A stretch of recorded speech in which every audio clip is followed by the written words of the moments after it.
સેવા કરતાં કરતાં થોડુંક થાય. મને પૂછ્યા વગર પતાવી દીધું.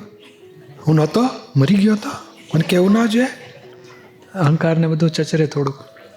તો આપણે તપ કરી લેવાનું કે ના, કામ સારું થયું છે, બધાને ગમ્યું છે ને, હું તમારી સાથે છું. આ ભેદ પાડવો નહીં, કશાય રહિત સેવા કરવી છે. કશાય ઊભા થશે, કારણ બધું આપણી પ્રકૃતિથી ઊંધું થાય એટલે કચરો કકડાટ ઊભો થાય અંદર. એને જ્ઞાનથી ચોખ્ખો કરીશું, તપ કરી લઈશું જ્ઞાનથી. અને ત્યારે જ જ્ઞાન વાપરવાનું ને. આપણા ધાર્યા પ્રમાણે ના થાય, આપણી પ્રકૃતિથી ઊંધું થાય, પૂછ્યા વગર થાય, બારોબાર પતી જાય, ત્યારે જ્ઞાન વાપરવાનું.